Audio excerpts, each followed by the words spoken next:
असत्य पर सत्य की विजय का प्रतीक है विजयदशमी और इसी दिन बुराई के रावण का दहन किया जाता है। लेकिन रावण के ही 10 सिर नहीं थे, बल्कि कांग्रेस में भी वो बुराइयां हैं जो उस वक्त 10 सिर वाले रावण में थी।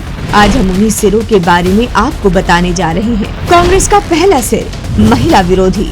कांग्रेस ने रावण की तरह ही महिलाओं को हमेशा अपमानित किया है। कभी उनके नेता महिलाओं को टंचमाल कहते हैं तो कभी आइटम। ये क्या आइटम है? ये क्या आइटम है? कांग्रेस का दूसरा सिर, अहंकार। कांग्रेस ने क्रोध और अहंकार में डूबकर प्रदेश के लोक सेवकों को अपमानित किया, उन्हें गालियां दी और उनका कॉलर पकड़ा और उन्हें बेइज्जत किया। तो छोड़ के जानी चाहिए थी क्या गाड़ी? के काम करते हैं, फिर रोटी बनाएंगे। तुम गाली मत दो, ठीक है? गाली मैं भी दे सकती हूँ। अरे मुझे मरवा आप विधायक हो गए अपने लिए, गाली नहीं सुनूंगी मैं किसी की। कांग्रेस का तीसरा सिर, कांग्रेस का तीसरा सिर है भ्रष्टाचार का।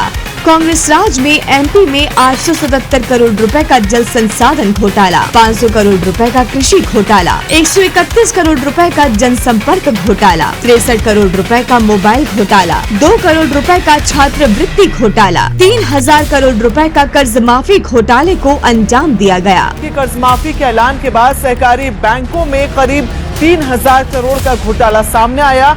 कांग्रेस का चौथा सिर, परिवारवाद। कांग्रेस ने देश में भी परिवारवाद का जहर बोया और मध्य प्रदेश में भी परिवारवाद को बढ़ावा दिया। कांग्रेस का पांचवा सिर, सनातन विरोधी। कांग्रेस और उसका सनातन विरोधी घमंडिया गठबंधन बार बार हमारे धर्म का अपमान करता है। कभी उदयनिधि स्टालिन सनातन धर्म की तुलना डेंगू मलेरिया से करता है तो कभी दिग्विजय सिंह हिंदू को धर्म ही नहीं मानते। कांग्रेस का छठवां सिर, जनजातियों का अपमान। कांग्रेस बार बार आदिवासी समाज का अपमान करती है और ऐसा करने में अहंकारी कांग्रेस को मजा आता है। कांग्रेस विधायक कमलेश्वर पटेल के चहेतों ने तो गाँव में घुसकर आदिवासियों को पीटा था। कांग्रेस का सातवां सिर, आस्था का अपमान। इस कांग्रेस को हिंदुओं की आस्था से इतनी नफरत है कि अपने जन्मदिन पर मंदिर और भगवे के आकार का केक काटती है। कांग्रेस का आठवां सिर, किसान विरोधी, जो अन्नदाता पूरे देश का पेट पालते हैं।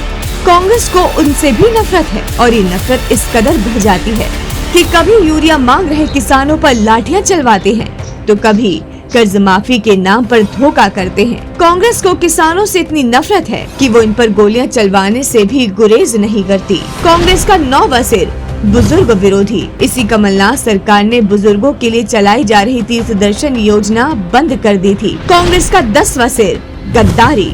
गद्दारी तो मानो कांग्रेस के खून में है। यही वो कांग्रेस है जो देश की सेना पर सवाल उठाती है, सेना के शौर्य का अपमान करती है और आतंकियों को सम्मान देती है। सर्जिकल स्ट्राइक की बात करते हैं कि हमने इतने लोग मार गिराए, लेकिन प्रमाण कुछ नहीं। देखा आपने, कांग्रेसी रावण किस तरह अपने 10 सिरों के दम पर मध्य प्रदेश को तबाह कर देना चाहती है। लेकिन कांग्रेसी शायद भूल गए हैं कि अंत में रावण को धर्म के आगे हारना ही पड़ता है और जनता ने विजयदशमी के इस पावन अवसर पर प्रण लिया है कि 10 सिरों के साथ कांग्रेस का सफाया करके ही रहना है।